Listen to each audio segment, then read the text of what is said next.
seperti biasa aku start dari IHSG-nya gimana, dan kemudian aku akan ke sentimen market dan juga nantinya ke saham-saham yang aktif, dan setelah itu saham potensial, baru setelah itu aku akan ngobrol dengan Om Ben. Ya, jadi teman-teman yang penasaran ya gimana strategi tradingnya Om Ben, gimana strategi trading saya dan M-Trade, nanti kita akan ngobrol bareng ya. Jadi setelah kita bahas market. Oke. Yang pertama IHSG. Kalau teman-teman perhatikan di sini, nih, ini IHSG-nya. Teman-teman perhatikan, ini udah breakout ya dari resisten di 6734 ya, 6734, 6740-an, dan hari ini ada normal correction. Tips dari M-Trade, tips dari kami adalah jangan terlalu buru-buru buat ngejar posisi, terutama untuk saham-saham big caps yang udah naik banyak. Better sabar-sabar aja, nunggu normal correction atau normal retracement gitu, karena kemarin naiknya udah lumayan kencang ya. Dan kemudian hari ini asing masih kumpulin saham-saham big caps, masih net buy lumayan gede, 1,73 triliun juga. Nah, kalau kira-kira 3-4 minggu yang lalu itu saham BCA yang diakumulasi sampai 1 triliun, kemudian setelah itu menyusul saham BRI. Nah, hari ini yang banyak diakumulasi oleh asing adalah saham TLKM yang sempat saya mention juga beberapa hari terakhir, diakumulasi atau di net buy sekitaran 560,7 miliar rupiah gitu. Nah, sekarang kita lihat nih TLKM gimana nih. Mungkin teman-teman ada yang kumpulin TLKM juga di portfolionya. Kalau aku sih TLKM nggak terlalu banyak di portfolio gitu ya. Jadi pokoknya asal ada aja, asal punya. Kalau aku lebih banyak ke perbankan gedenya. Oke, sabar ya. Nanti kita akan ngobrol bareng dengan Om Ben juga. Nah, ini saham TLKM yang kita sempat ngobrol beberapa waktu yang lalu. Gambar ini, garis ini udah kita buat, ini dibuat oleh tim M-Trade kita ya, bukan Ellen loh. Oleh tim M-Trade kita. Kita buat sejak beberapa waktu yang lalu, sekitaran 12 Januari, bahwa TLKM ini berpotensi untuk menuju level 4.500-an, dan sekarang udah deket banget, udah di 4460-an untuk TLKM-nya gitu ya. Jadi kalau teman-teman perhatikan ini, hari ini tuh breakoutnya juga cakep banget nih ya. Jadi lihat di bawah sini, volume transaksinya gede banget breakoutnya. Jadi kesimpulannya TLKM bakalan lanjut naik. Nah, boleh beli nggak nih? Pertanyaannya kan pasti jadi kayak gitu kan, boleh beli nggak? Kalau buat teman-teman yang investasi jangka panjang udah agak-agak telat ya untuk beli TLKM di level harga sekarang. Tapi kalau teman-teman yang mau trading aja untuk memanfaatkan pantulan jangka pendek, mungkin masih ada upside gitu, masih ada upside ya, agak telat dikit tapi masih ada upside lah. Nah, kita ngomongin TLKM ini udah quite a while. Kalau teman-teman nonton IG live saya dan juga ngikutin M-Trade gitu. Nah, selain TLKM, hari ini asing juga masih ngeborong atau net buy saham BBNI 364 miliar, BRI 200 miliar, Bank Mandiri 170 miliar, dan United Tractors 42 miliar. Nah, sekarang kita mau lihat nih saham-saham ini nih ya, BBNI gimana. Tapi sebelum ke BBNI, kita lihat dulu BCA dan BRI kabarnya gimana. Saya bukan fanatik di saham blue chip. Kalau teman-teman ngikutin aku dari bertahun-tahun dulu, aku tuh kayak jarang banget milih saham blue chip gitu. Dulu malah banyakan saham second liner sebelum pandemi, sebelum masa-masa pandemi gitu. Dan jarang banget milih blue chip. Tapi kita harus fleksibel ngikutin kondisi market. Sebelumnya aku mau kasih disclaimer dulu, kelupaan, dan thank you Ken udah ingetin Instagram live malam hari ini adalah review saham-saham dan juga edukasi. Jadi tidak ada perintah beli dan jual. Demikian pula di M-Trade, kalau ada stock pick itu sifatnya sebagai case study untuk teman-teman bisa pilih-pilih sendiri gitu. Oke. Ya, jadi dalam saham dan kripto ada risiko yang harus diantisipasi. Oke, sekarang aku akan buka untuk saham BCA-nya. BCA pastinya kita akan review terus saham-saham ini selama dia masih banyak diakumulasi oleh asing dan masih menjadi driver dari IHSG. Nah, hari ini BCA tuh koreksi normal gitu, koreksi normal, turun dikit, Ya, intinya sih kalau BCA semakin turun semakin dibeli lah, tapi jangan all in. Kalau kemarin abis beli ya sekarang sih masih beda-beda dikit buat investor, nggak ngefek ini ya, jadi nggak usah terlalu FOMO gitu. Oke, Om Ben nanti ya, sabar ya. Oke, terus kemudian BRI. BRI teman-teman ini udah naik kencang banget juga ya. Seperti yang aku bilang tadi di awal, IHSG juga udah naik kencang, BRI udah naik kencang, jangan dikejar, nunggu aja koreksinya sekitaran area mungkin 4240 sampai 4300-an kalau teman-teman investor mau beli lagi gitu. Nah, terus BBNI hari ini tadi masih diborong investor asing. Demikian pula dengan BNI, ini udah naiknya lumayan tinggi ya. Jadi teman-teman jangan dikejar juga untuk BNI-nya, terutama untuk yang trader gitu. Kalau untuk investor, tunggulah dia koreksi atau turun-turun. Wah, tapi kenapa investor asing kok beli di atas gitu kan? Ini kan di atas mereka masih borong-borong gitu. Ya mereka duitnya banyak, buat mereka 200 miliar itu kecil gitu ya. Karena kemarin mereka udah beli ratusan miliar, bahkan udah sampai angka triliun untuk beli saham perbankan. Ini termasuk salah satunya BRI itu udah beli di bawah gitu. Jadi kalau beli di atas ya dikit ini. 200 miliar itu dikit, angka yang dikit buat mereka. Nah, yang terakhir dari 4 perbankan besar ada saham BMRI yang juga sama udah kena resistennya. Jadi IHSG kena resisten, ini juga sama. Jangan dikejar, kalau mau beli tunggu koreksi. Kalau Bank Mandiri sekitaran level 7500-an ke bawah lah gitu ya. Kalau ini apaan sih hashtag kok semua salah Om Ben? Wah, wis. Jangan gitu dong. Oke. Nanti kita tanya Om Ben kenapa ada hashtag seperti itu tuh. Ya, aku mau update market dulu ya. Jadi sebelum kita invite Om Ben gitu ya. Nah, jadi teman-teman saham-saham big caps perbankan tadi udah naik lumayan tinggi, jangan dikejar. Demikian pula TLKM udah naik lumayan tinggi ya, enjoy the cuan aja gitu, enjoy the profit aja. Nah, hari ini ada yang menarik, investor asing ada kumpulin United Tractors ya. Kita lihat United Tractors gimana. UNTR ini juga cukup menarik secara pattern karena dia membentuk higher low. Kalau aku pribadi, aku nggak suka untuk saham ini dalam portfolio investasi. Nah, UNTR sendiri ini masih menarik karena pattern volumenya ya. Jadi volume dan harganya tuh dia perhatikan di sini. Kok gini ya gambar aku ya? Kenapa jadi begini? Oke, harusnya coretan ini di bawah. Cek. Ya, chartnya rada-rada ngeheng. Ini harusnya bulatan ini di bawah menunjukkan volume transaksi tinggi ketika harga dibeli gitu, harga naik, harga hijau gitu. Jadi masih ada tanda-tanda akumulasi. Jadi untuk UNTR sendiri buat teman-teman yang mau jangka menengah mungkin bisa kumpulin dikit-dikit. Tapi kalau untuk yang mau jangka panjang kayaknya enggak deh ya. Dan enggak sebanyak portfolio untuk saham banking. Oke, terus kemudian hari ini saham-saham teknologi jatuh. Arto turun 6,5%, Bukalapak turun 3,49%, MTEK 2,5% ya. Kenapa? Karena ini akan ada pengumuman tentang inflasi Amerika. Jadi kalau inflasi Amerika diperkirakan naik jadi 7,3%, suku bunga juga bakalan naik, dan ini sensitif untuk saham-saham teknologi juga karena mostly saham-saham perusahaan-perusahaan teknologi ini mereka juga masih ada utang gitu yang harus bayar kewajiban. Jadi agak-agak sensitif dengan suku bunga.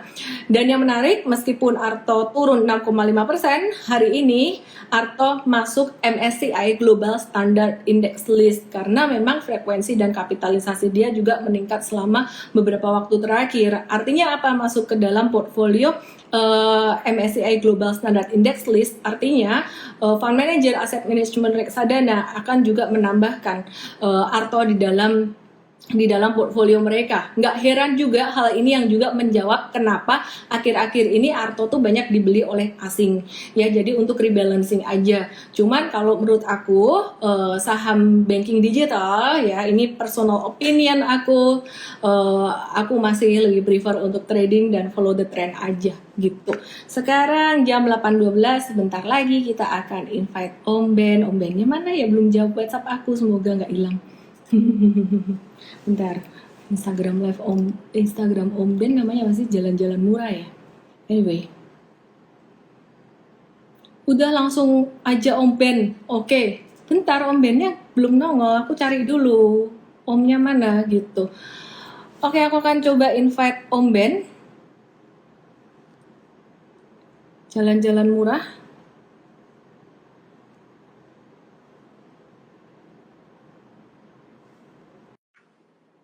Arto gimana chatnya? Aku akan kasih lihat chatnya. Hari ini turun, kurang bagus ya. Tapi volumenya gede turunnya. Hai Om Ben. Wah ini. Halo, halo, Jangan selamat ngomong malam. dulu. Jangan ngomong dulu. Coba teman-teman perhatikan baik-baik. Ini kalau ngelihat gini nih ya. Ini kayak orang Jepang atau orang Korea. Tapi begitu ngomong, medok. Jawanya keluar. Halo Om Ben, udah boleh ngomong sekarang. Apa kabar? Halo, iya. Apa kabar? Baik, Miss. Loh, medoknya kok hilang? Iya, medoknya hilang ya. Loh, ini keluar lagi. Sehat-sehat? Sehat, sehat, sehat, Miss. Ini ditanyain netizen, Om udah mandi? Sudah, barusan mandi. Om, mau nanya nih, kenapa banyak banget hashtag semua salah Om Ben? Apa tuh maksudnya? Jepang Jawa katanya.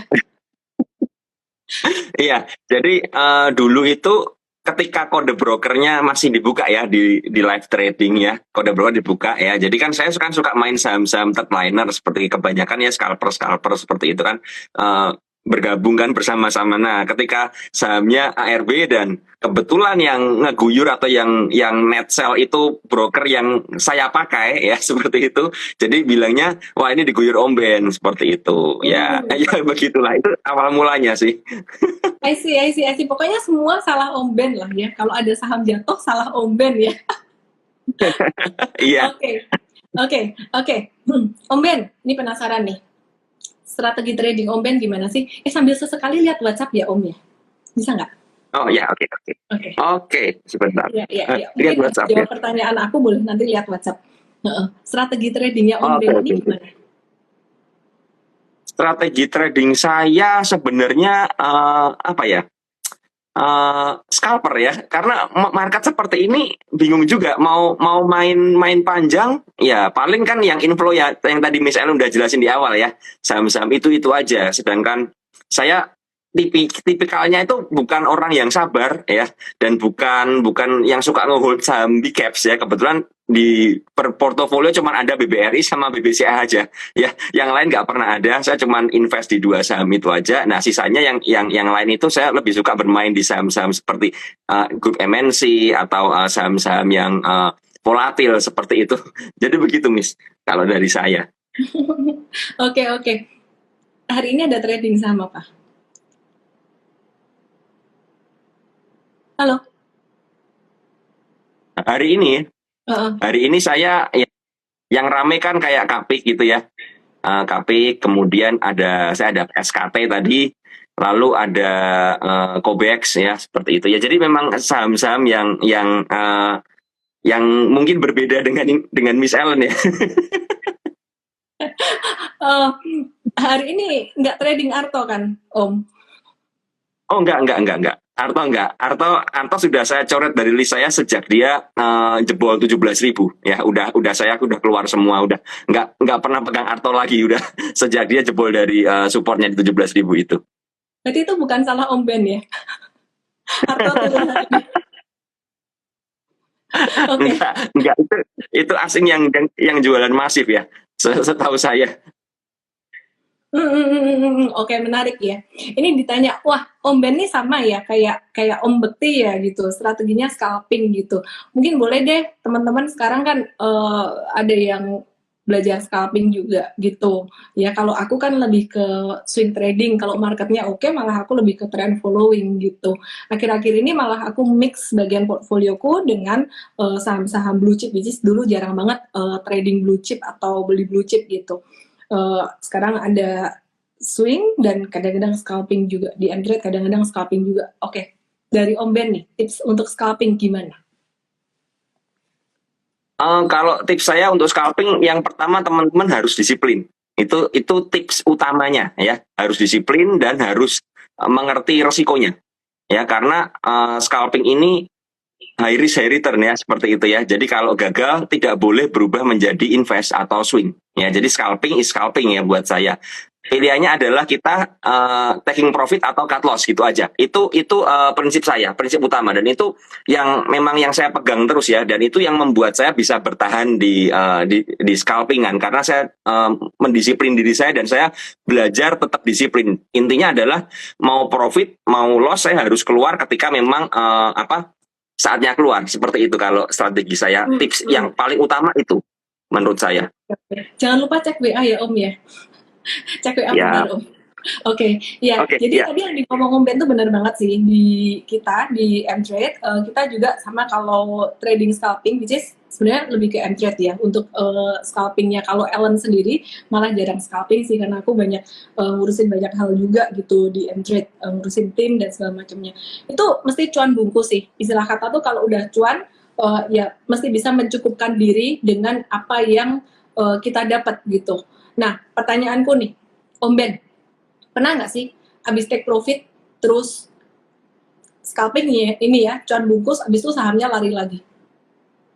Sering. Sering sekali Apa tuh? itu. Sama apa tuh? Sering sekali. Contoh ya, misal seperti ini.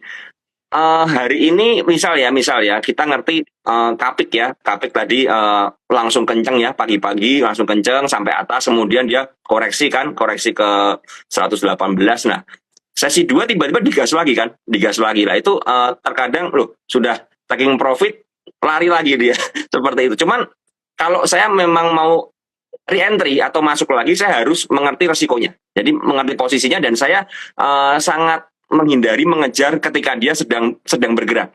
Itu bahaya sekali menurut saya. Kalau dia sedang bergerak rally gitu, masuk kita masuk ya, itu bahaya banget. Apalagi kalau udah ngerti posisinya di resist. Itu yang memang saya hindarin, seperti itu. Seperti itu, Miss. Nah, saya juga penasaran nih sama Miss Ellen. Miss Ellen, ini kan market kan susah ya. Menurut saya susah. Bener gak sih? Susah nggak buat Miss Ellen market sekarang ini? Mendingan dibandingin Januari kemarin, mendingan dibandingin Desember Masih juga, mendingan. masih mendingan ya. Kalau Miss Ellen kan apa tipikalnya swing ya, berarti ya, swing ya. Sebenarnya aku tuh suka trend following sih, super trader. Tapi kayaknya sejak pandemi kok kayaknya trend following trend yang mau di follow gitu. Jadi Betul, kita betul, betul. kebanyakan swing trading dan sempat beralih ke scalping juga beberapa waktu yang lalu. Tapi saya udah mulai ke swing lagi gitu. Nah, kan Miss Ellen tadi bilang tuh sempat beralih ke scalping. Itu gimana ngatur psikologisnya? Karena pasti susah ya, antara scalper dengan swing itu sesuatu yang mungkin bertolak belakang ya, psikologis Iya. tradingnya ya. Kalau swing kan ngehold, kalau scalping kan kita harus merasa berpuas diri atau merasa cukup udah keluar ya, sampai resist sudah keluar. Nah, itu apakah susah nggak sih, Miss, menurut Miss Ellen seperti itu? Buat aku sendiri sih susah ya, karena aku bukan swing trader gitu. Aku bukan swing trader, tapi M-Trade, tim M-Trade itu mereka memang ada scalpernya gitu, strategi di M-Trade ada scalpingnya gitu. Ya jadi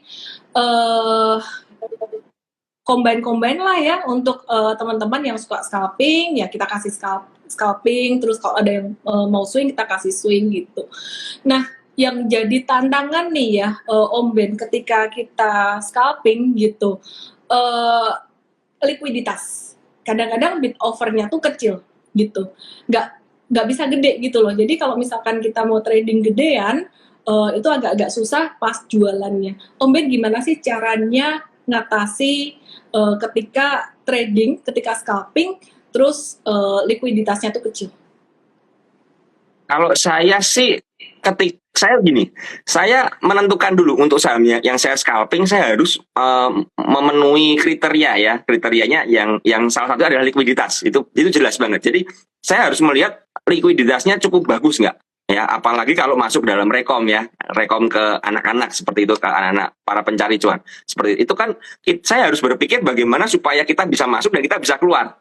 Kan jangan sampai ya kita masuk tapi nggak bisa keluar pada akhirnya kan, misalnya nanti ada guyuran atau apa kita nggak bisa keluar. Jadi saya menentukan dulu likuiditasnya. Kalau saya pribadi, kalau memang itu saham yang tidak saya rekom ya, itu saham yang saya mainkan sendiri ya, saya biasanya mencari saham yang misalnya seperti misalnya bid overnya itu rata-rata, misalnya ya rata-rata itu maksimal 10.000 atau 9.000-an. Nah saya biasanya masuk itu separuh dari rata-rata bid overnya tersebut, lotnya. Jadi misalnya rata-ratanya 9.000 tadi ya, saya berarti masuk separuhnya paling enggak. Kalau memang saya berani masuk lebih besar lagi, berarti saya harus apa ya, kalau memang dia naik ke atas, saya harus mulai buang bertahap. Karena kan scalping ini intinya adalah kita bisa keluar, ya kita bisa keluar. Kalau cut loss pun bisa keluar, kan jangan sampai kita overload ketika ada panic sell atau guyuran, kita malah terjebak di ARB. Itu kan fatal sekali ya. Jadi saya memperhatikan sekali soal likuiditas seperti itu misalnya. Oke. Terus kalau milih sahamnya, Om Ben kalau milih saham gimana? Buat scalping. Kalau saya milih saham itu jadi gini, kalau memang saham yang saya scalping ya, jadi saya harus memastikan pernah atau suka memantau saham tersebut supaya saya mengerti pergerakannya. Itu jadi saya membuat seperti stock universe saya sendiri seperti itu ya. Jadi misalnya ada saham yang pertama kali mau saya scalping seperti itu ya, apa ya? Saya berhati-hati karena pertama kali. Oh ya teman-teman, ini yang saya sampaikan ini disclaimer ya, disclaimer ini saya men-share apa ya, men-share strategi trading saya, belum tentu cocok buat teman-teman ya. Jadi ini saya men-share saja apa yang saya alami, tapi belum tentu cocok ya. Jadi teman-teman kembali tentukan apa ya, risk profile masing-masing ya. Karena saya jujur aja, saya seorang risk taker. Saya suka saham yang volatil seperti itu. Jadi semakin volatil saya semakin suka. Tapi saya kembali tadi, saya memastikan saya harus ngerti cara bermainnya. Kalau memang saya baru pertama kali masuk di saham tersebut, saya akan test lot. Jadi supaya saya bisa ngikuti ritmenya. Karena setiap saham itu, terutama yang volatil atau scalpingan itu, saham tersebut itu punya ritme ya, punya pola ya, saya bilang pola, bukan saham pola ya, tapi punya pola atau pattern ya, ada patternnya. Nah ini yang harus saya temukan dulu. Nah, itu salah satu kriteria untuk saya memilih saham scalpingan. Kalau yang volatil, kalau memang yang nggak terlalu volatil ya kita bisa pakai technical analisa ya. Misalnya ada saham yang sedang uptrend seperti itu ya. Ini sedang mantul dari support dan kemudian ada volume besar ya, kita masuk untuk misalnya scalping. Seperti itu. Tapi kalau memang sahamnya cukup volatil ya saya memperhatikan sekali siapa sopirnya, kasarnya seperti itu ya. Jadi saya harus ngerti cara nyopirnya bagaimana. Kalau cara nyopirnya saya nggak ngerti ya saya mengurangi lot. Saya belajar di situ. Kalau memang saya coba sekali pernah masuk dalam sebuah saham ya, coba masuk, waduh gak cocok dengan cara nyopirnya, saya langsung keluar dan saya nggak akan pegang saham itu lagi. Ya, kalau sopirnya masih saya lihat masih sama, saya nggak akan pegang. Itu cara saya seperti itu. Oke, menarik. Nanti aku masih ada beberapa pertanyaan buat Om Ben. Tapi tadi ada pertanyaan dari netizen, ternyata masih ada yang bingung apa itu swing trading, apa itu scalping. Simpelnya gini sih, kalau investasi jangka panjang, long term investing itu tahunan, kalau trend following tuh ngikutin tren biasanya beberapa bulan gitu, tergantung sih, ada yang 1-2 minggu tren udah patah juga. Terus kalau swing trading itu beberapa hari, sedangkan scalping tuh intraday, paling lama nginep semalam lah gitu. Jarang banget lebih dari semalam, kadang lebih seringnya intraday jualan, beli pagi jual sore, kira-kira kayak gitulah. Terus kalau dari aku sendiri, pengalaman ya dari aku sendiri, diskusi dengan Mas Betik, dengan Oben dan teman-teman semuanya, dan dari tim N-Trade juga, ketika kita scalping tuh harus tegas teman-teman, mau beli ya beli, mau jual ya jual, nggak boleh nyesel, kayak cuan disyukuri, rugi pun disyukuri gitu. Dan kapan cut loss-nya? Cut loss-nya pastinya lebih tight daripada swing trading. Kalau kita begitu dia scalping, dia naik, biasa kan saham itu kan gerakannya aktif di running trade gitu ya. Kita beli, terus dia naik hijau, begitu dia turun dikit langsung udah jualan. Dan kita pakai chartnya tuh pakai chart intraday gitu. Intraday itu kayak chart 1 menitan, 5 menitan kayak gitu. Bener-bener sebenarnya patternnya sama kayak pattern daily chartnya tuh, tapi dibawa ke intraday. Jadi begitu ada balik badan dikit langsung jual. Nah pertanyaannya nanti kalau naik lagi gimana? Seorang scalper mesti harus punya mindset let go. Aku percaya banget Om Ben ini punya mindset yang legowo gitu loh, let go gitu ya. Jadi let go tuh artinya mau cuan berapapun ya disyukuri. Cuan sehari segitu ya disyukuri gitu. Kalau sampai turun ternyata dia nggak jadi naik, balik badan turun langsung jual cut loss. Jadi cepat banget. Jadi nggak bisa yang namanya scalper tuh misalkan ya, kalau menurut aku nggak ngerti ya, menurut Om Ben gimana, correct me if I wrong. Misalkan Om Ben atau M-Trade kita trading scalping gitu. Ayo masuk di sini di harga 450 sampai 460-an masuk misalkan kayak gitu.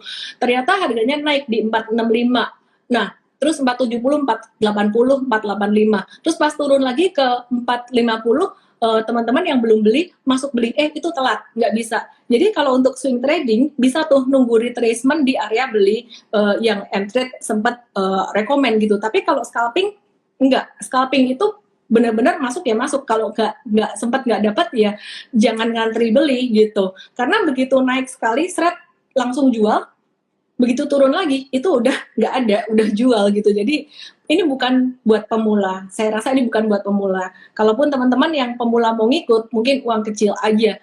Jadi ada pertanyaan, scalping apakah melakukan averaging down? Big no, big no. Jadi turun malah jual gitu ya. Jadi kalau averaging down atau dollar cost averaging itu adalah strategi untuk investasi jangka panjang. Nah kalau Om Ben gimana nih? Apakah averaging down? I don't think so gitu. Dan mungkin Om Ben bisa komen apa yang aku omongin tadi, apa yang dialami Om Ben. Oh, kalau saya begini, Miss. Jadi bukan averaging down ya. Jadi begini, kita untuk scalper ya, buat saya ya, untuk scalping itu kita mengerti di mana area belinya. Misal area belinya di harga 100 sampai 105. Seperti itu ya, itu di mana area supportnya. Nah, sedangkan harganya masih di harga 106 sekarang. Nah, jadi kita di area beli itu saya boleh beli ya. Tentu saja saya melihat itu area demand yang kuat ya, seperti itu. Tapi dengan catatan yang tadi seperti Miss bilang, harganya belum bergerak naik.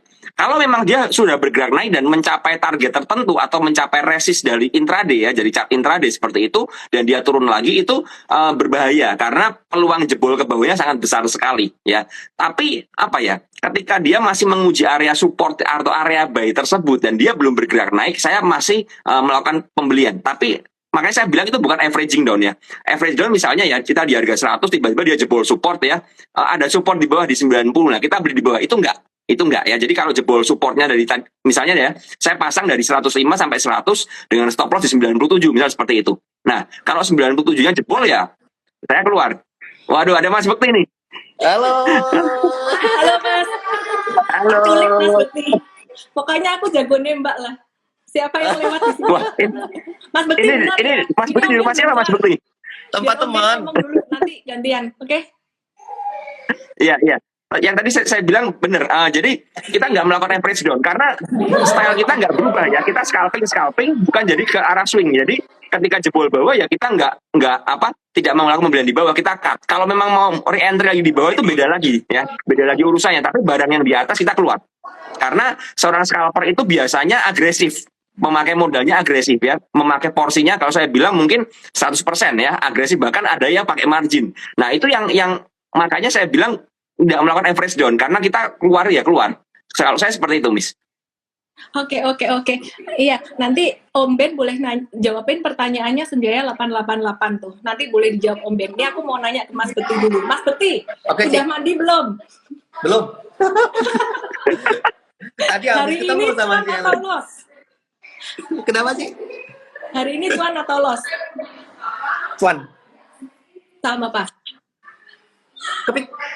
Tapi aku udah bersih ya, jadi nggak ada kaitannya lagi. Oke. Scalping nih ya, scalping nih. Mas Bekti, ini ada yang nanya nih. Nanti Om Ben juga bakalan jawab.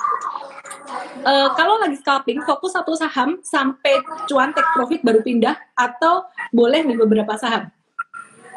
Kalau aku sih biasanya lebih baik fokus dulu ya, fokus satu, ataupun kalau memang ada ngelirik lainnya ya paling aku cuma nambah satu pilihan aja. Jadi nggak mungkin aku lebih dari dua karena itu terlalu beresiko menurut saya. Jadi bener-bener, tapi kebiasaannya kalau aku sendiri sih lebih ke fokus tak selesaiin dulu gitu.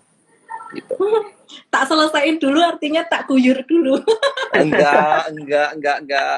Kata Om Ben kan cuma nitip satu lot, aku juga ikut-ikutan Om Ben nitip satu lot ya. Mas, pokoknya semua salah Om Ben. Nah, bener. Jadi kalau kepik turun salah Om Ben, bukan salah Bekti. Aku udah bersih kok, Cik, jadi aman. Mas, ngomong-ngomong itu kan temennya Mas Bekti di situ tuh trader jago juga, lihai tuh. Diajak nge-live aja, Mas. Wah, Masuk aja nggak apa-apa. Kasihan sampai ngumpet di luar itu. Masuk aja diajak nge-live. Oke, aku balik ke Om Ben lagi. Om Ben, ngejawab pertanyaan Senjaya 888 gimana, Om? Ya, kalau saya mirip dengan Mas Bekti ya, cuman pada begini, kalau saya misalnya melihat sebuah saham itu menarik seperti itu ya. Nah, saya biasanya kalau memang saham itu masih dalam pantauan saya tapi belum bergerak ya, saya biasanya cari saham lain dulu karena bosan kan. Saya orangnya kan kasarnya saya itu trader yang nggak bisa diem. Saya trader yang nggak bisa diem ya. Saya suka, saya tuh hiperaktif ya. Jadi saya hiperaktif, saya gatal kadang-kadang cari yang lain dulu. Nah, tapi saham yang saya pantau juga nggak saya tinggal ya. Jadi saya melihat kalau memang nggak volatil, saya berani. Tapi kalau lagi volatilnya, oh saya nggak berani. Misalnya tadi lagi fokus ke Kapik ya, misalnya seperti itu. Kan lagi volatil tuh Kapik ya, saya pantau Kapik. Kalau udah selesai, pindah ke saham yang lain. Tapi kalau sahamnya belum bergerak, masih dari sideways, masih berani saya seperti itu. Om, aku mau nanya, tapi dijawab nanti ya. Aku mau ngobrol sama Mas Bekti dan teman-temannya dulu. Aku nanti mau nanya tentang ini, Om. Dipikir dulu jawabannya. Om Ben, aku dengar-dengar kan Om Ben tuh sehari cuannya gede. Padahal kalau scalping tuh kan ya saham kecil-kecil ya kan. Berarti pakai duit tradingnya tuh gede. Sekarang kalau modalmu gede, likuiditas di market kecil, itu caranya gimana sih? Caranya gimana beli saham itu? Kalau dibeli sekali kan langsung naik tuh. Apa Om Ben ngumpulin beli dikit-dikit beberapa floor gitu, beberapa floor. Terus kalau mau jualan gimana tuh caranya ngejual? Apakah dengan modal yang gede itu sekali Om Ben jualan tuh langsung turun ke bawah gitu? Jadi sebelum Om Ben jawab, biarkan Mas Bekti yang ngejawab dulu. Jadi nanti Om Ben bisa nyontek jawabannya Mas Bekti. Kalau saya sih jadi kayak apa ya? Ya kalau pilihan saham memang saya mungkin beda sama Om Ben ya. Mungkin tak lihat Om Ben mungkin lebih suka saham yang mungkin nggak tahu nih belum berpenghuni atau mungkin volume kecil. Tapi kalau aku memang lebih suka saham-saham yang memang volumenya gede gitu. Jadi katakanlah kalau aku mau mikir masuk itu jangan sampai aku nggak bisa keluar gitu loh. Jadi itu konsep pertama yang saya tanamkan dulu gitu.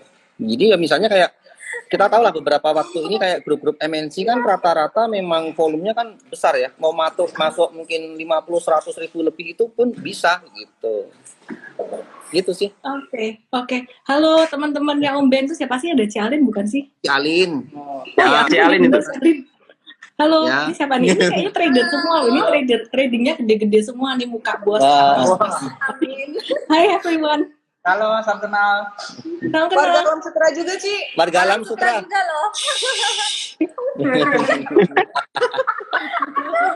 Oke, Om Ben. Aku di Solo, Kak. Aku di Solo. Aku orang Solo, aku orang Solo. Oke, Om Ben, jawab pertanyaan ini. Oh ya.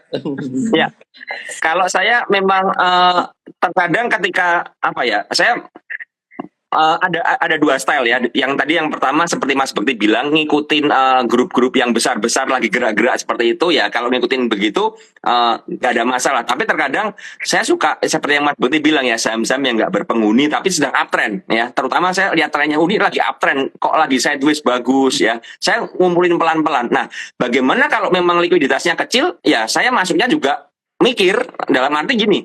Prinsipnya saya mau masuk tapi saya nggak mau tidak mau merusak chartnya seperti itu. Nah jadi kalau misalnya seperti ini juga saya mau kasih tahu ke teman-teman, kalau ada sebuah saham itu tiba-tiba longsor itu hampir mustahil saya ngeguyur karena saya bukan tipe yang suka ngeguyur. Itu style saya. Enggak. Aku nggak percaya. Serius aku nggak percaya.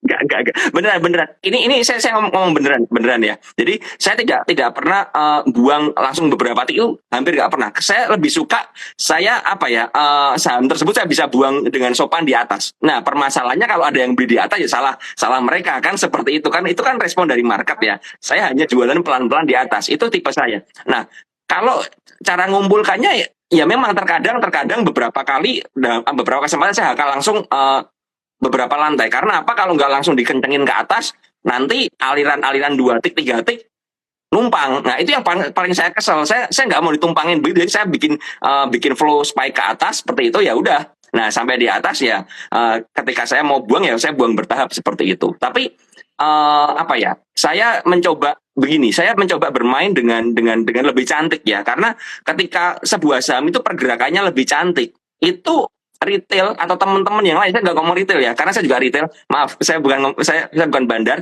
tapi teman-teman yang lain pun masuknya juga bisa lebih enak. kan seperti itu. Apalagi terutama kalau saya memang membawa PPC, ya, membawa member saya ke dalam sebuah saham tersebut, saya harus memastikan bahwa pergerakannya ini aman dan tanpa diganggu-ganggu yang lain. Itu yang memang saya pegang, karena prinsip saya kita scalping, saya pingin saya profit, member profit. Ya, jadi saya bukan mau ngeguyur member, enggak, tapi kita profit bersama-sama. Itu prinsip yang saya pegang. Seperti itu. Apa perasaanmu dan perasaan Mas Bekti kalau teman-teman retail ini bilang kalian bandar? Bandar retail tuh, II Rahma, bandar retail, menyakitkan tuh, ofensif banget. Apa perasaan kalian?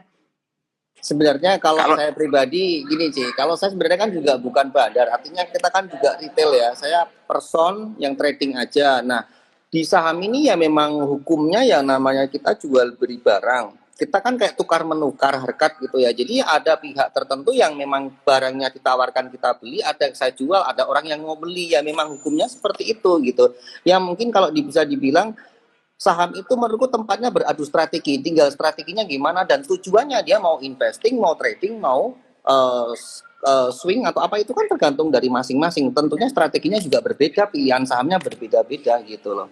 Jadi kalau seperti itu pun bahkan saya sering menyebutnya, sebentar ya, satu lagi, saya sering menyebut bahwa yang namanya di market kita itu juga butuh maker, beneran loh. Walaupun mungkin bukan saya ya, maksudnya ada orang lain yang butuh maker, karena kalau nggak ada yang gerakin ya market kita sepi. Kita tahu beberapa waktu lalu flat gitu aja kan, ya udah sepi gitu. Makanya kita tetap butuh kayak gitu. Oke. Iki burine Om Bekti sopo? Itu perkumpulan para trader, bukan perkumpulan para bandar ya. Mereka bukan lagi membuat sebuah konsorsium. Itu lagi WA-WAan semua. Tadi mau beli saham apa? Alam Sutra, saham Asia. Enggak disclaimer. Saham Asri, auto reject atas, bukan salah saya loh. Semua salah Om Ben pokoknya. Oke. Kalau saya sih begini, saya menganggap itu hanya bercandaan teman-teman aja ya, karena saya berpikir saya juga seperti Mas Bekti, apalagi kalau saya dibandingin Mas Bekti jelas beda ya, beda kasta ya, sama Mas Bekti beda kasta. Cuman ya saya sangat setuju sekali sih, dan bahkan beberapa kali juga pernah ya ketemu sama Mas Bekti di sebuah saham yang sama. Seperti saya habis trading, saya kontak Mas Bekti tadi main di saham ini ya. Kok Om Ben tahu? Ya tahu, polanya udah kelihatan. Jadi kadang-kadang kita bercanda, dan kadang-kadang ada barang saya dibeli Mas Bekti ya. Mas Bekti beli, ya sudah saya lepas semuanya karena mumpung ada yang beli banyak kan. Ya jadi kita buyur, Mas Bekti yang nampani, yang terima gitu. Ya betul. Ya kita nggak ada feeling sama sekali. Pokoknya kita nggak ada hard feeling, karena seperti yang Mas Bekti bilang, di market kita adu strategi. Makanya jangan FOMO. Makanya kita harus punya strateginya. Jangan asal beli, lihat running trade dihantam, jangan. Nanti kalau diguyur, waduh, cari-cari ini siapa yang ngeguyur nih, nggak begitu konsepnya. Jadi teman-teman di sini harus sadar bahwa di market ini semua sah ya. Kalau memang ada orang beli di harga 100 ya, sekarang di harga 105, yang beli di harga 100 taking profit ya boleh-boleh aja kan, karena itu adalah proses dari market. Nah, makanya teman-teman harus mengerti di harga 105 ini resist nggak? Jangan sampai teman-teman beli di resist, ya kan? Ketika teman-teman beli 105 nggak ada yang mau beli barang teman-teman, ya kan? Makanya harganya turun, itu yang terjadi sebenarnya. Jadi menurut saya, kalau saya pribadi ya mungkin nggak ngeguyur, tapi ketika market merasa itu adalah area supply ya, area resist ya, maka harganya otomatis turun. Nah, sedangkan ketika tekanan turun gede ya, yang nampani atau yang menerima itu nggak kuat, makanya ambrol ke bawah. Setelah yang menerima itu dapat barang semua, dia merasa nggak kuat, dia juga akan guyur balik. Ini yang terjadi di dalam market. Makanya saham yang udah kena resist ya, saham yang kena resist tiba-tiba udah, apalagi over di atas udah tebel-tebel ya. Nah, itu nggak mengherankan orang akan banting ke bawah ketika bidnya udah dirasa membahayakan. Saya pribadi pernah saya scalping di sebuah saham, tiba-tiba overnya ditebelin terus. Nah, karena saya merasa aduh ini udah bahaya, ada bid di bawah yang kebetulan tebel, ya udah saya kasih di bid itu. Tujuannya apa? Saya mengamankan modal saya. Itu yang terjadi di market ya. Jadi itulah menurut saya seperti itu, Miss Ellen. Oke. Aku boleh kasih tips sedikit dari semua yang diomongin Mas Bekti dan Om Ben ini ya. Aku simpulkan sih sebenarnya apapun agama kita, apapun aliran kita, baik long term investors, trend follower, swing trader, scalper, sebenarnya nomor satu tuh risk management loh. Nomor satu tuh risk management, aset alokasi, start dari uang dingin, dan mesti berinvestasi atau membeli itu sesuai dengan jumlah yang kita siap dengan resikonya. Terus kemudian yang kedua, sadar bahwa apa yang kita beli itu tanggung jawab diri sendiri. Jadi nggak usah nyalain Om Ben, Mas Bekti, atau siapapun lah gitu. Karena ya semua orang influencer siapapun itu namanya yang sering disebut teman-teman di sini juga aku nggak berani ngomong nih. Ntar aku dibuatin video dimarahin. Itu bukan salah mereka, bukan salah influencer. Nah, jadi yang tanggung jawab adalah siapa yang punya jempol atau punya telunjuk mencet tombol buy gitu. Oke, aku mau nanya Om Ben. Om Ben, cita-citanya trading saham buat beli Fortuner ya? Fortuner atau Pajero? Udah dapat belum? Kenapa Pajero? Kenapa bukan Mercedes? Enggak. Jadi begini kan kemarin kan ini saya ngomong ya, ada sebuah saham yang lagi rame katanya karena ada konsorsium besar, saham ini bisa jadi the next multi bagger katanya seperti itu. Nah, makanya saya cuman beli cuman kecil ya, saya cuman beli dapat 60 lot ya. Dan saya sudah janji sama teman-teman dan saya tulis di Instagram, 60 lot ini saya akan hold paling minimal 1 tahun. Jadi saya akan hold dan saya akan update setiap hari. Nah, saya biasa bercandaan dengan uang yang 60 lot ini ya, kalau jadi multi bagger ya saya bisa beli Pajero Ceport ya, saya bilang gitu. itu awal mulanya. Kenapa nggak Mercedes ya? Karena saya merasa nggak cukup dananya kalau jadi Mercedes gitu kan. Apalagi jadi yang mobil-mobil sport nggak cukup ya. Mungkin Pajero Ceport aja udah menurut saya udah wow banget. Makanya saya sisipkan dengan bercandaan ini saya ketika ARB sahamnya ya saya bilang aduh 1 langkah mundur menuju Pajero Ceport. Ketika arah ya saya bilang waduh 1 langkah maju menuju Pajero Ceport. Itu hanya sekedar saya pakai untuk edukasi aja. Apakah benar ketika sebuah saham itu dipromosi di awal, apakah akan mencapai titik finish multi bagger tersebut? Nah, itu yang saya bikin riset. Makanya banyak teman-teman yang bilang sama saya, Om Ben kok nggak dijual sahamnya? Kemarin udah naik sampai di harga tertentu kok nggak dijual? Saya bilang, ya karena ini buat edukasi. Kalau misalnya ke 50 gimana? Ya udah saya udah siap. Karena kembali lagi saya hanya yang tadi 60 lot aja. Jadi 60 lot ya udahlah itu buat edukasi buat teman-teman yang memang saya udah komit di situ. Seperti itu ceritanya. Ini kayak Pajero tuh mobil favoritnya para trader ya. Oke.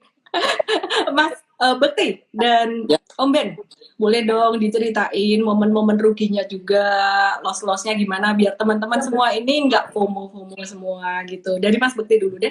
Oke. Sama teman-teman tradernya Mas Bekti boleh? Ya. Aku izin nanti sekali ini lagi ya, cuman sekali ini lagi ya, satu pertanyaan lagi. Oke, ya kalau dibilang momen-momen loss, momen rugi ya pasti ada yang namanya trading itu kan jual dan beli, di mana aku sendiri juga pasti tidak sesuai harapan ada, tetapi justru yang tak pakai adalah ketika aku tuh cut loss itu merupakan perlindungan aset ya.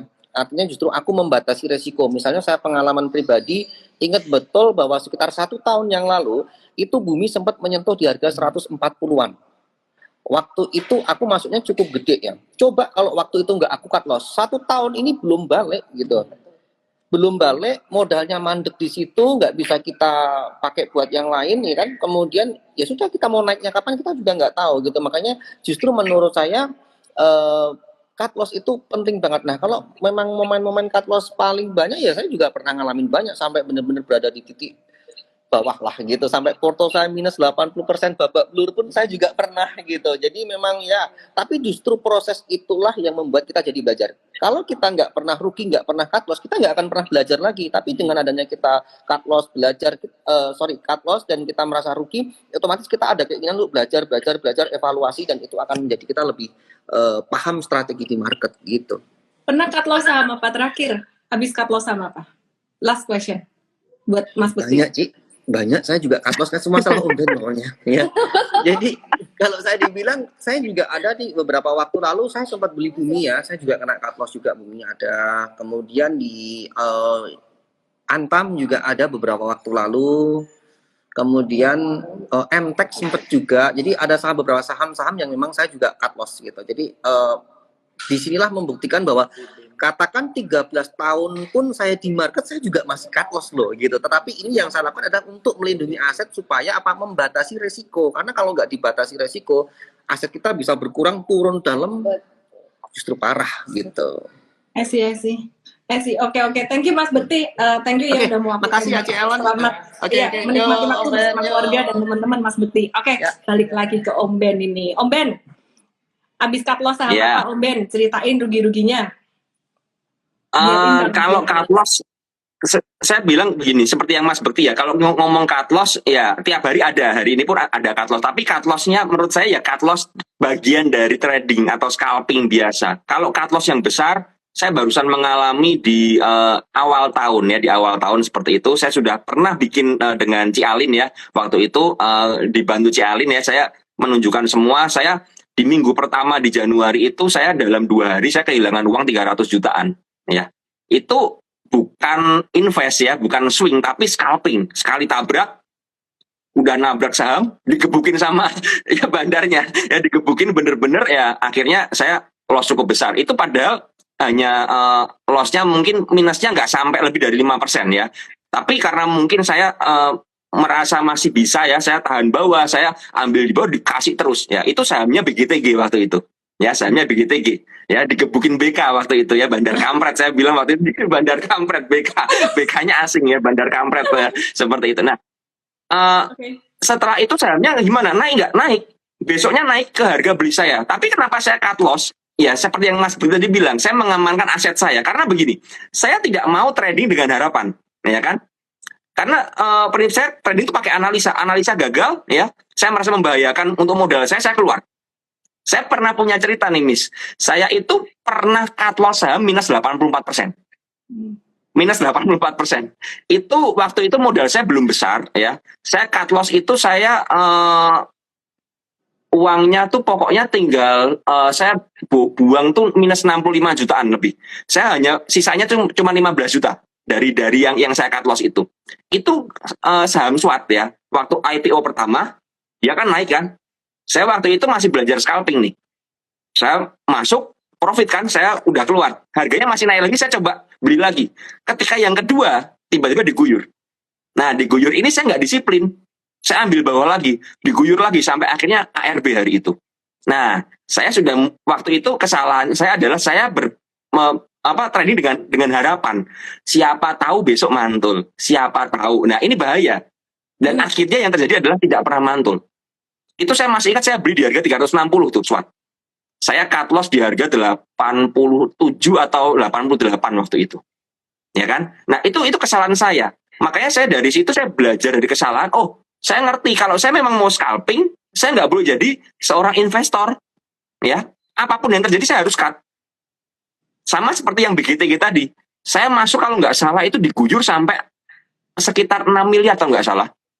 Saya diguyur sampai 6 miliar ya. Waduh, panik itu sudah. Karena apa? Plan saya bukan untuk nge-swing. Saya mau scalping seperti itu. Nah, ya udah, saya keluar. Saya guyur balik ke bawah, sampai bawah ada yang nerima, ya kan? Besoknya diangkat ke harga beli saya. Itu yang terjadi. Tapi saya nggak ada hard feeling, nggak ada sakit hati. Karena ya menurut saya ya itu bagian dari market. Dan itu kesalahan saya. Bukannya kebal juga, Miss. Waktu cut loss itu rasanya apa ya? Saya merasa saya bodoh banget. Dalam arti kenapa nggak sigap? Udah tahu diguyur malah ngelawan, gitu kan? Udah tahu digebukin malah ngelawan. Padahal musuhnya udah gede gitu loh. Kenapa masih berusaha untuk membenarkan analisa saya dengan saya membeli lagi? Nah itu kesalahan saya. Dan dari situ saya merasa saya bodoh banget. Dan itu untungnya itu saya trading di hari Kamis atau Jumat kalau nggak salah. Jadi saya punya waktu weekend untuk menenangkan diri.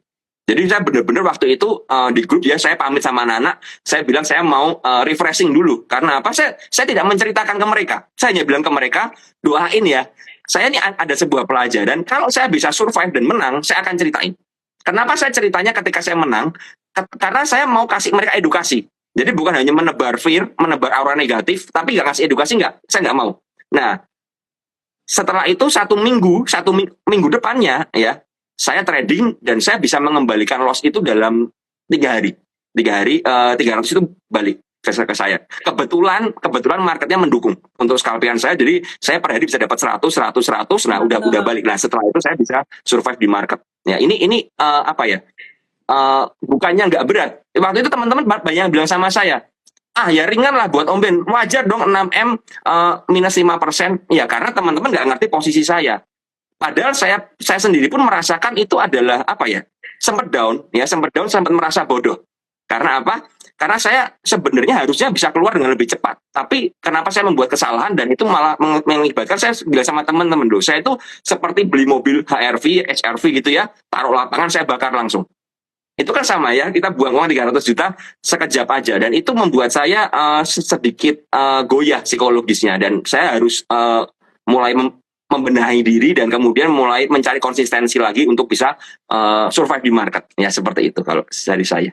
Menarik ya, dari tadi tuh aku dengerin Om Ben ceritanya serius banget nih tentang pengalaman loss-nya gitu ya. Bener nggak sih Om Ben? Kalau menurut aku sih ya, sebenarnya untung rugi di capital market, mau trading saham, mau kripto, mau apapun, trading apapun, itu wajar. Mau stop loss, wajar. Kalau sampai pun nyangkut, wajar. Asalkan nominalnya nggak gede dari total portfolio. Yang paling nyesek adalah kalau misalkan cut loss atau nyangkut itu nominalnya gede. Bener nggak Om Ben? Betul, betul. Karena begini, kenapa saya bilang nominalnya gede adalah karena tidak sebanding dengan portofolio kita. Nah, Jadi bener. kita seperti memakai oversize ya. Nah, teman-teman mesti ngerti, saya di satu saham 6 miliar, jujur aja, itu baru pertama kali di BGTG. Makanya saya down banget. Karena itu oversize dari kemampuan saya untuk menghandle di satu saham. Seperti itu. Kalau saya biasanya bermain di satu saham 10 miliar, ya cut loss 6 miliar ya geli-geli aja kan seperti itu. Karena apalagi yang biasa main sampai ratusan miliar. Tapi buat saya, walaupun saya punya modalnya cukup besar, tapi saya nggak pernah nih scalping satu saham langsung 6 miliar. Saya maksimal scalping itu kalau nggak salah 2 sampai 3 miliar. Itu maksimal. Itu maksimal. Jadi 6 miliar itu sangat besar sekali buat saya. Nah, ini yang tadi saya bilang. Karena kita terlalu oversize ya, terlalu pede, over porsi, makanya membuat psikologis rusak.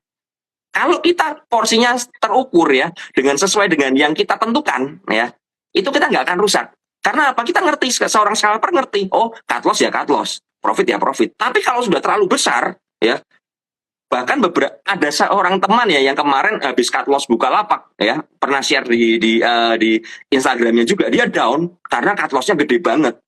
Ya itu jelas itu porsinya dari satu sahamnya terlalu gede walaupun dana dia memang besar. Jadi memang apa ya? Makanya saya bilang sama teman-teman, money management itu menentukan psikologis kita. Money management kita bagus, pengaturannya bagus, psikologis pasti aman. Jadi kalau banyak teman-teman kan di sini kan mesti ngomong kan, bagaimana cara jaga psikologis? Gampang caranya, bikin trading plan, lakuin trading plan-nya, buat money management yang benar. Pasti psikologisnya kuat.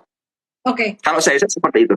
Oke, agree with you, totally agree with you. Teman-teman semuanya, malam hari ini kita ngobrol tentang scalping. Tapi scalping adalah satu strategi trading untuk pro trader dan tidak semua orang cocok dengan strategi ini. Aku kasih disclaimer dulu.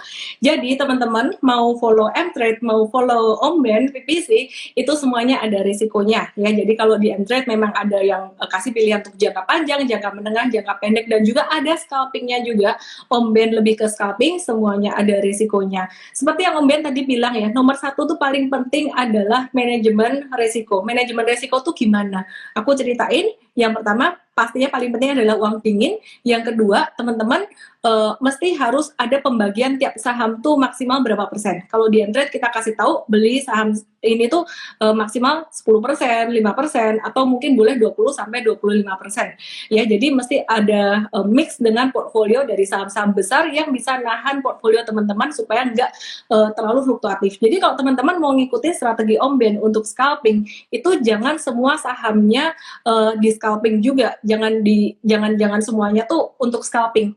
Ya, jadi hati-hati dengan manajemen portfolionya gitu. Nah, teman-teman boleh follow Instagram Om Ben jalan-jalan murah, boleh belajar dengan Om Ben di PPC, dan teman-teman bisa juga follow Instagram saya LMB Official dan mtrade_id dan download aplikasi Mtrade karena hari Sabtu nanti ada seminar tentang potensi sektor potensial di tahun macan air jam 10 pagi gratis buat kamu-kamu semuanya. Download aplikasinya dan klik banner acara di hari Sabtu jam 10 dan kapan-kapan kita akan undang Om Ben juga di Mtrade. Oke, Om Ben, boleh nih dikasih tips untuk manajemen portfolio. Om Ben ada nggak sih masukin saham-saham besar gitu? Karena akhir-akhir ini tuh kayak yang kita tadi ngobrol di WhatsApp ya, saham yang banyak naik tuh saham-saham big caps, perbankan, kayak terus Telkomsel kayak gitu-gitu.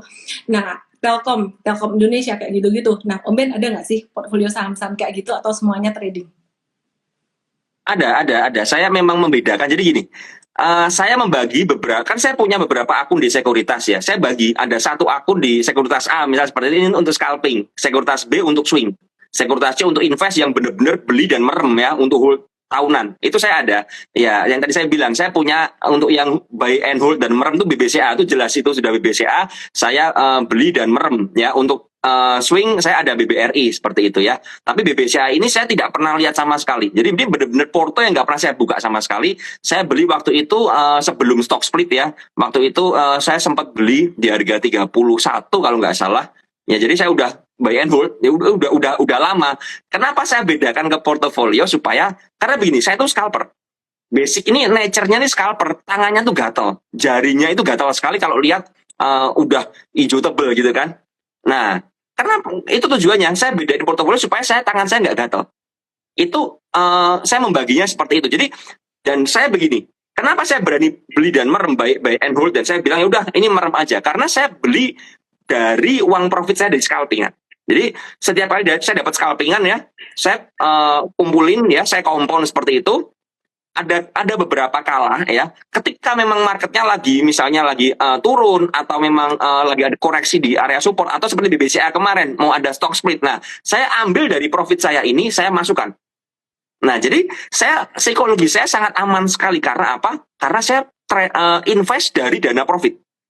Itu salah satu keunggulan ya, investasi saya. Jadi saya mau BBCA mau turun mau naik ya bodo amat. Karena saya anggap aja saya punya profit misalnya sekian ya, saya pindahkan ke porto investasi ya. Jadi itu yang memang saya lakukan. Jadi benar-benar saya jaga. Kalau saya seperti itu. Kalau misalnya bagaimana nih? Ya, satu pelajaran yang aku dapat dari diskusi bareng Om Ben ya hari ini, bahwa kita sebagai trader itu harus fleksibel juga. Seorang Om Ben yang ada capnya scalper pun masih ada investing juga gitu. Dan aku sendiri juga belajar banyak dari being flexible dari Warren Buffett yang tadinya tuh dia nggak mau investasi di perusahaan teknologi. Sekarang Apple jadi salah satu portfolio terbesar dia. Kemudian selain itu dia juga ada beli perusahaan tambang emas kalau nggak salah gitu. Ya jadi ya correct me if I wrong. Being flexible is very. Saya jarang banget mau beli saham blue chip. Saham-saham blue chip macam BCA, BRI kayak gitu males. Kenapa? Karena gerakannya steady dan banyak saham second liner yang cenderung naik terus dan aku trend followingin, aku cenderung pakai strategi super trader atau trend follower atau darvas kayak gitu. Tapi terakhir ini mulai dari Desember Januari kemarin ketika market volatile dan kita lihat asing banyak kumpulin saham-saham blue chip perbankan, biasanya ini tanda-tanda market mau recovery. Kalau market mau recovery, biasanya yang ditarik saham perbankan besar dulu. Kita harus being very flexible. Kalau aku sih ngeliatin kemana ikan besar bergerak, kemana ikan besar itu arahnya kemana gitu. Jadi portfolio aku ada sebagian yang kalau investing udah pasti. Nah kalau yang trading ini kayak sekian persen, 40 or 50% tuh dari sekitaran sebulan yang lalu aku isi dengan saham-saham kayak gitu juga. Mungkin teman-teman yang ngikutin IG Live aku udah ngerti gitu ya. Jadi saham-saham perbankan tuh sering banget aku sebut. Tapi selebihnya aku masih ada trading juga untuk swing trading dan scalping dikit-dikit, tapi porsinya nggak banyak. Jadi mungkin di sini beda profil resiko. Kalau Om Ben dan teman-teman yang scalper lain kayak Mas Bekti itu lebih banyak di scalpingnya. Kalau aku nggak, aku lebih steady, aku lebih banyak combine dengan saham-saham gede sebagai bantalan portfolio aku dan sebagian aku tradingin. Itu my personal trading gitu. Kalau M-Trade untuk scalpingnya lebih berani ya. Jadi M-Trade ada scalping juga. Oke, Om Ben. Pesan terakhir lagi. Kasih ini dong Om Ben. Apa sih satu closing statement yang nendang buat teman-teman semuanya? Iya, menurut saya teman-teman kita tadi yang seperti Miss Ellen bilang ya, kita nggak perlu mempermasalahkan agama kita dalam saham market itu apa, mau scalping, mau trend following, mau swing, itu nggak ada masalah. Yang jadi masalah adalah teman-teman ketemu nggak style yang paling pas buat teman-teman, itu paling penting. Kenapa? Jadi begini, kenapa seorang swing trader itu bisa konsisten portofolionya, ya, profit, investor juga profit, seorang scalper juga profit. Karena mereka menemukan style yang pas buat mereka, yang cocok. Cocoknya dari mana sih? Kalau teman-teman seperti ini, teman-teman misalnya seorang bisnismen ya, sibuk, ya jangan jadi seorang scalper. Nggak akan cocok. Jadi seorang mungkin trend following aja, yang nyantai, sahamnya uptrend ya, pakai trailing stop, itu lebih cocok. Karena gini, yang kita kejar adalah pertumbuhan portofolio secara konsisten. Dan yang paling penting adalah kita tuh tidak beradu dengan trader lainnya. Itu yang saya mau tekankan terus. Nggak perlu bandingkan diri kalian dengan si A, si B. Saya pun nggak pernah compare dengan Mas Bekti. Ya, ketika saya trade dengan Mas Bekti kan saya bisa lihat tuh portofolionya, dananya berapa, saya bisa lihat. Profitnya berapa, saya bisa lihat. Saya nggak pernah compare. Karena apa? Mas Bekti, saya. Yang saya compare adalah saya dengan diri saya yang kemarin. Itu yang paling penting. Suka banget aku itu. Ya, teman-teman sudah jadi the better you ya. Itu sudah jadi seperti itu enggak ya? Manusia yang lebih baik lagi, yang lebih baik lagi apa enggak? Jangan pernah compare. Jangan pernah pusing kalau ada orang bilang, "Oh, saya hari ini profit berapa miliar, profit berapa ratus juta." Enggak usah pusing. Enggak usah pusing. Kalian fokus dengan diri kalian dan kalian menurut saya cari konsistensi ya. Trading itu ya di market yang kita cari adalah pertumbuhan portofolio secara konsisten. Jadi bukan cuma cari profit, enggak. Tapi mengejarnya adalah pertumbuhan equity atau portofolio secara konsisten. Percuma kalian sering profit tapi sekali lossnya gede, itu percuma. Makanya tadi saya bilang konsistensi ya. Jadi harus konsisten. Kalian bikin target dalam setahun kalian mau pertumbuhannya berapa persen ya. Saya kenal seseorang yang memang mainnya saham big cap seperti itu, dia hanya mentargetkan 1 tahun 20% dari portofolionya. Karena dia memang belinya saham-saham perbankan yang big bank seperti itu, Telkom dan lain sebagainya. Itu oke banget. Karena apa? Kalau dananya besar sampai puluhan miliar ya, deposito bunganya berapa? Misal deposito hanya 3-4%. Nah, tapi dia bisa mengembangkan 20%. Itu sudah 5 kali deposito. Itu sudah sangat bagus sekali. Nah, itu yang kita kejar. Seorang scalper saya pribadi itu punya target harian. Saya target harian sekian, seperti itu ya. Itu yang saya kejar. Ya. Dan itu memang saya mencari konsistensinya. Seperti itu. Jadi konsisten ya, harus ya ini seperti yang Dipin nih sama Andi Cia ini sama Miss Ellen ya, konsisten per hari. Itu harus. Kalau kalian seorang swing trader ya mungkin nggak per hari, tapi konsisten per periode, mungkin per quarter ya, per 4 bulan. Itu nggak apa-apa. Jadi jangan sekali-sekali kalau gini teman-teman. Ini market lagi susah nih. Kadang-kadang lagi tanda kutip susah kan ya. Agak susah. Teman-teman merasa, aduh saya kok jadi gagal ya. Saya kok pengen pensiun aja karena marketnya susah. Market boleh susah teman-teman. Ini saatnya kita belajar. Nah ketika marketnya recover, nah ini saatnya kita mengembalikan loss-loss kita dari profit. Seperti itu. Jadi saya juga merasa seperti ini. Kita loss boleh banyak, tapi kecil-kecil lossnya. Tapi sekali dapat profit, beggar. Ya, 10 kali loss ketutup dari 1 kali profit. Nah, tapi seberapa banyak teman-teman di sini kebalik. 10 kali profit hilang dalam 1 kali loss. Ya kan? Seringnya kan begitu. Udah profit 10 kali nih. Hilang cuma dari 1 kali loss. Karena apa? Nggak disiplin. Makanya saya selalu bilang, trading itu prinsip saya cuma ada 3. 1, disiplin. Yang kedua, mau belajar. Yang ketiga, evaluasi tiap hari. Profit evaluasi, loss evaluasi. Kalau profit, kita bisa mempertanyakan, oh saya profit hari ini. Kenapa saya bisa profit? Dilihat, oh saya analisanya seperti ini. Udah bener nih. Ya udah.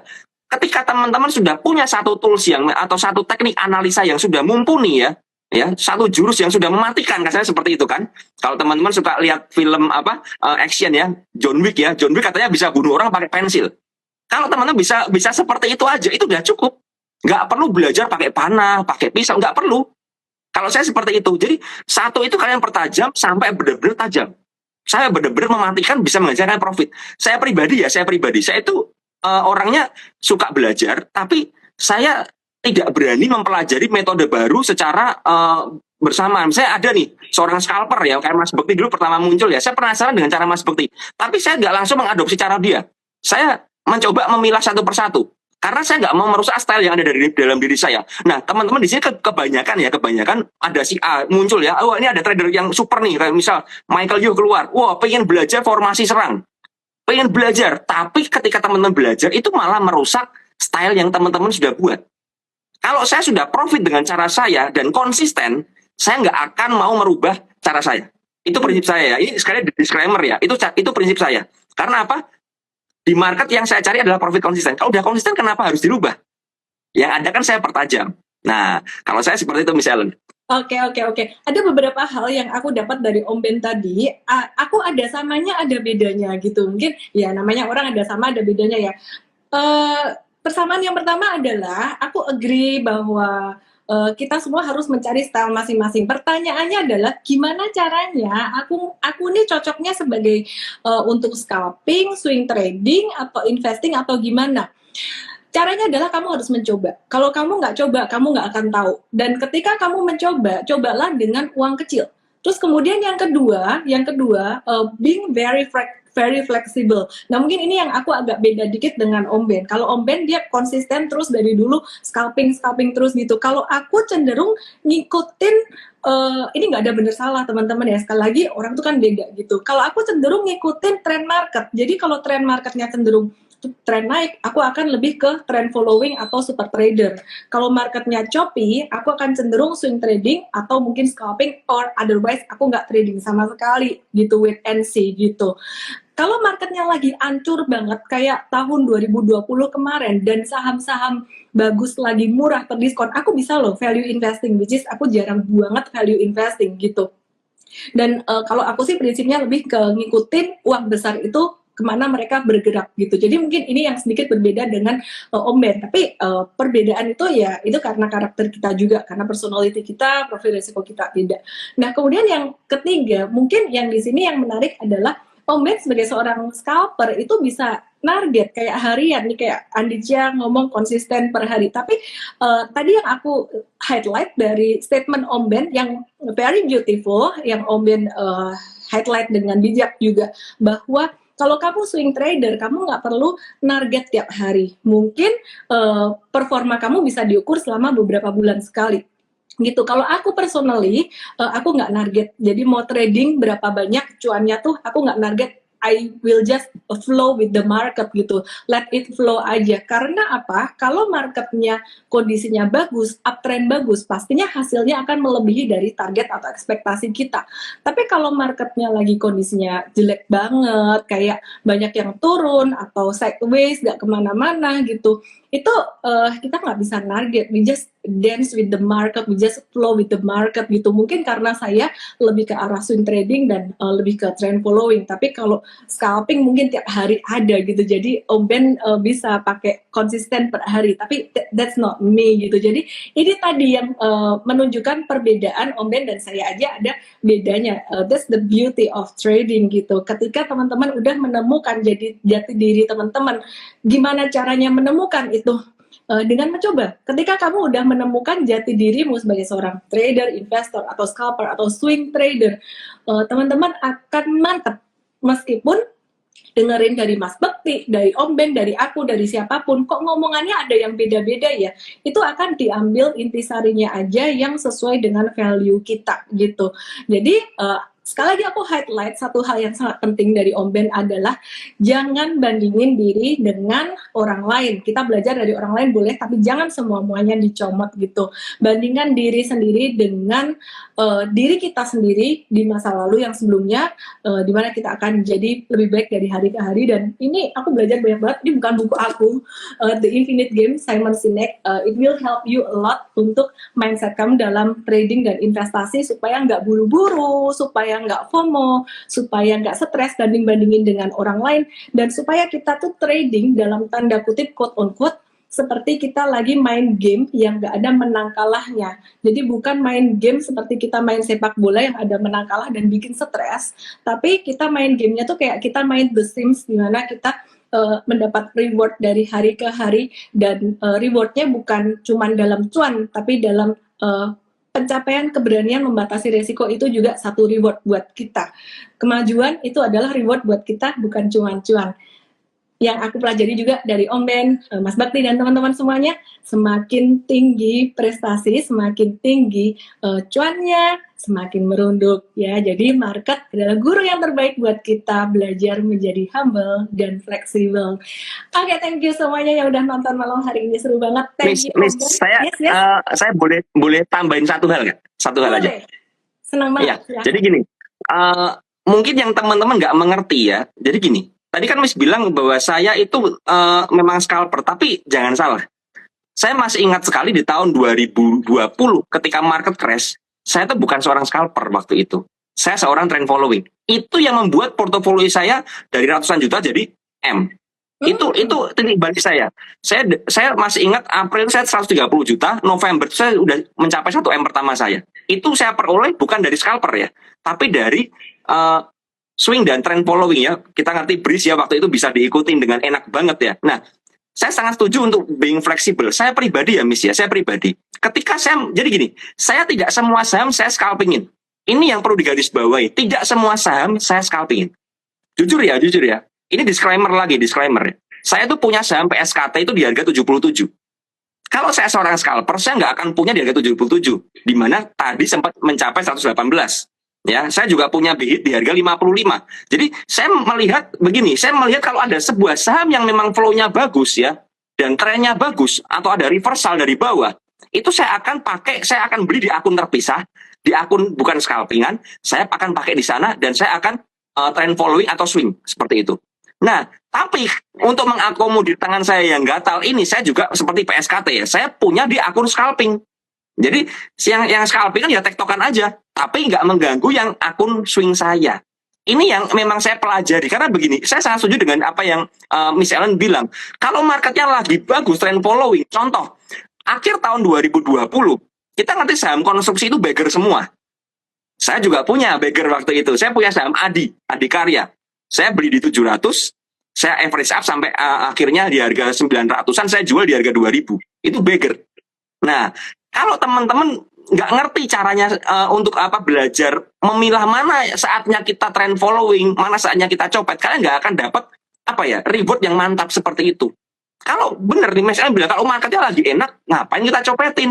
Kalau memang sebuah saham ini lagi bagus-bagusnya, pisah. Kalau memang kalian pengen nyopetin, buat akun yang swing, buat akun yang copet. Jadi yang swing biarkan swing, ya, dengan money management swing, yang copet silakan copet. Itu menurut saya lebih lebih nyaman. Saya pribadi tadi saya saksikan ya, dengan saya swing seperti itu ya, saya bisa mendapatkan mendapatkan 1 M pertama saya dari modal 130 juta. Ya. Nah, ini yang perlu kita pelajari di market. Makanya saya mau bilang market susah apapun kita bisa melihat titik terangnya di mana ada potensinya. Bahkan seperti sekarang pun kalau teman-teman perhatikan ya. Market sesusah apapun, tiap bulan pasti ada saham beggar. Itu pasti. Pasti akan ada satu saham aja yang naik 100%. Itu pasti. Nah, masalahnya kita bisa nemuin atau enggak. Ini yang kita harus menggali. Dengan dengan kita belajar ya. Dengan ikut webinarnya Miss Ellen juga. Ini kita harus pelajari semuanya. Ketika kita punya kemampuan, punya skill, kita bisa mulai menggali dengan skill kita itu. Seperti itu misalnya tambahan dari saya. Keren banget. Ya, jadi aku simpulin ya teman-teman semuanya ya. The most important is we learn, baik dari orang-orang yang udah melewati sebelumnya, dan yang terpenting adalah kita praktek, dan juga pastinya pembatasan risiko itu nomor 1. Risk management itu nomor 1.